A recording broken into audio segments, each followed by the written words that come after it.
Hey everybody, Nick here. Welcome back to the channel. So it's no secret that I have been sharing some videos about my anxiety, and I'm happy to report that these days I've been much better. I've changed quite a few things in my life, and that leads me to what I'm going to talk about in this video, and that is coffee. Now, coffee is extremely popular in this world, extremely popular to many people of many different backgrounds, of many different cultures. And originally, from most people, the consensus is that it originally started, the birthplace of coffee was in Ethiopia, and then it went to Yemen in the 1500s. Many also say that it was drank in Mecca, which is in Saudi Arabia, to help people concentrate while praying. Don't know whether that's true or not, but that's just what I was reading about coffee. But like many people like coffee for many different reasons. For me, I liked the taste specifically. I didn't care about the pick-me-up, the caffeine boost first thing in the morning. I can actually wake up quite fine without coffee. I was never really reliant on it. And I didn't even start drinking coffee until I think in my early to mid 20s. I didn't even drink it in middle school, high school, nothing. Didn't really have the urge to try it either. Never smoked. Barely drank, probably not even, maybe one beer every once in a while. I didn't do any of those things. But coffee was one of those things, as soon as I tried it, I was pretty hooked. And probably it was the caffeine that hooked me, but I really enjoy the taste, as I mentioned. For me, it was also nice to have because there were so many different types, so many different flavors. Even decaf, I like the taste of decaf, depending on the brand of coffee. The one thing I never liked was the instant coffee. Never a fan of that. I did really like iced coffee. It was one of my favorites as well. But I had been going through anxiety problems, and since I've stopped coffee for almost a month now, about 3.5 weeks, cold turkey, my anxiety has gone down greatly. I don't have any of the feeling that the fight or flight that I had before. Now, I don't know if it's because I had been drinking so much coffee. I mean, this could be one reason. I've been drinking so much coffee for the last 20 plus years, okay? Like I mentioned, I started drinking coffee in my 20s, but I would have multiple cups a day, every day, like literally every day. It could be Monday to Sunday. And that's the thing with coffee. It's like, it's one of those things that can kind of like, you can go out and people are like, you want to go have a coffee? That's always like the main go-to thing. It's either that or go have a drink, but coffee is probably even more so popular because people can't handle their liquor, but coffee, I mean, it doesn't really mess you up like alcohol does. I mean, I'm not a doctor. I'm sure there's things that caffeine does to you that some people will say that is not good. And one of those things for me, it was burning out my adrenal glands because it, for some reason, makes the system hyperactive and needing to make more cortisol, and it's a stimulant. Let's be honest. It's an addiction too. Let's be honest about that. But coffee, it's a hard one to give up for me because it was one of the things that I really enjoyed about life. One of the many things. I do like quite a few things about this place, but coffee is just, it somehow was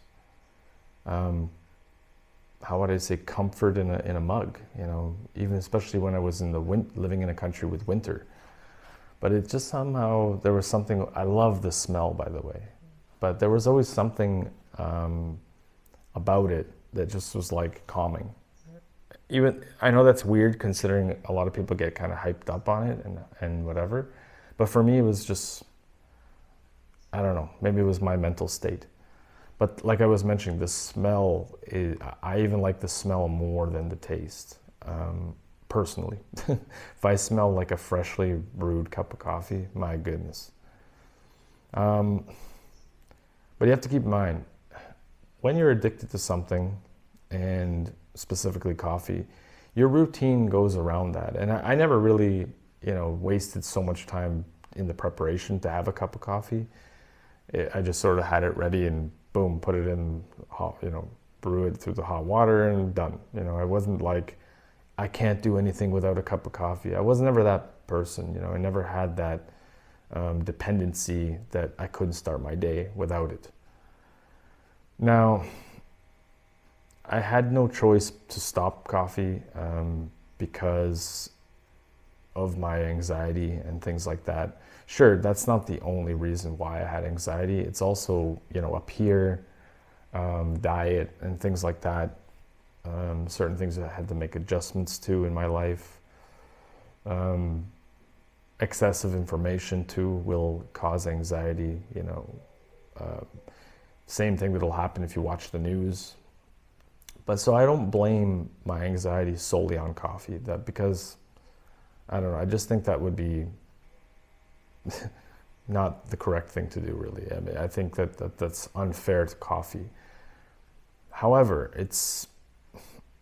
I think about the amount of money that coffee makes, you know, billions and billions upon billions of dollars per year, you know, around the world, because it's so popular.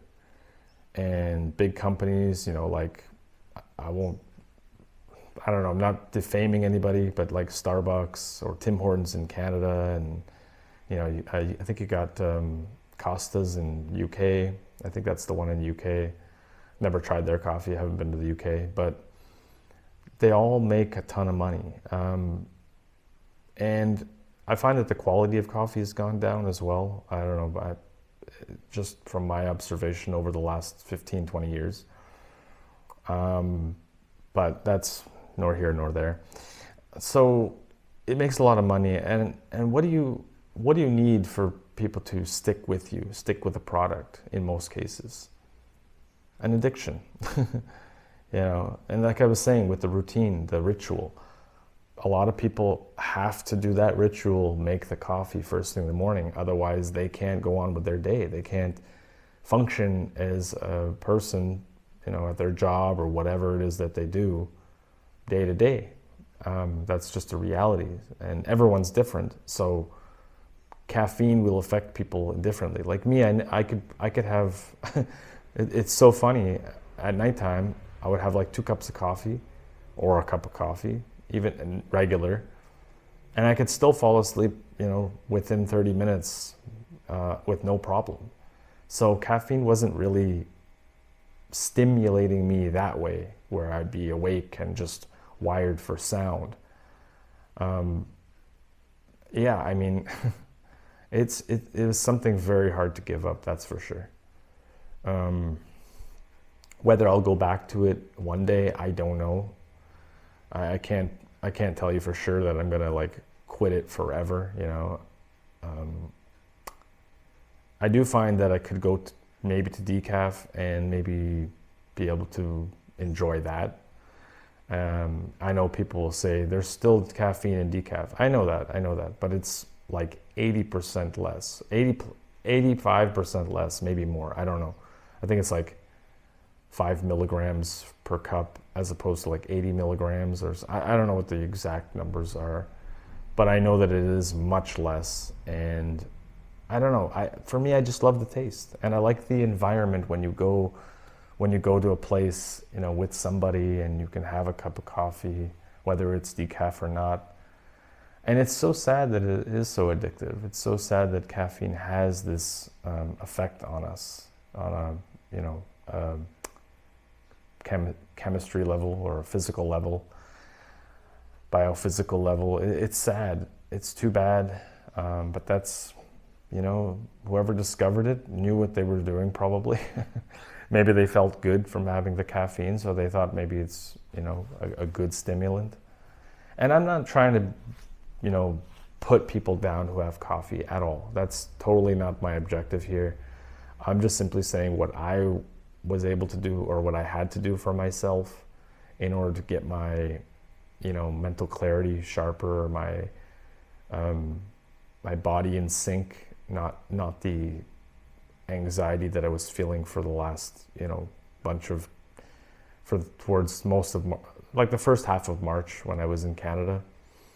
And I was drinking quite a bunch of coffee, and I tried to balance it, like decaf some days, regular some days, but that didn't seem to probably help. I think it caught up to me, especially over the course of 15, 20 years, coffee every day.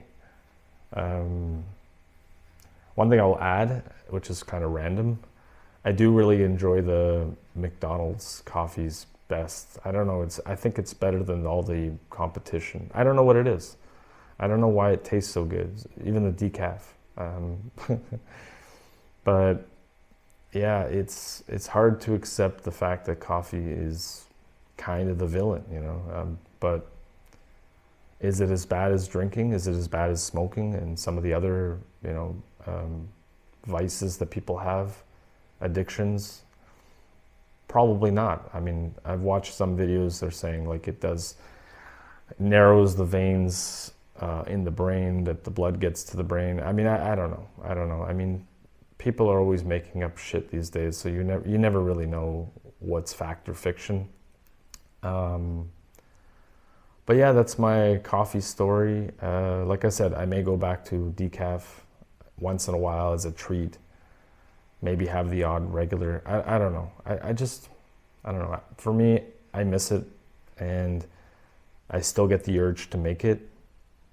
And that was actually the one thing. I stopped cold turkey, which gave me, a bad headache for about a day or two, but it passed. I kept having water because coffee really dehydrates you. And that's another probably bad health, it's a diuretic, bad health side effect would be like that you get dehydrated, so you got to add more fluids. But that's tolerable, you can work around that. Again, if you drink coffee and you love coffee and it's not ruining your life, or if it's not giving you bad anxiety, okay, then, do what you have to do and enjoy it. But if you have really bad anxiety, if we're going through what I was going through, it might be necessary to make the change and maybe take a break from it for a while. I don't know. It's up to you guys. I'm just sharing my story here. And yeah, so let me know what you think of coffee. Did you quit coffee? Would you quit coffee if you needed to? And as always, thanks for watching, and we'll see you in the next video very soon. Bye for now.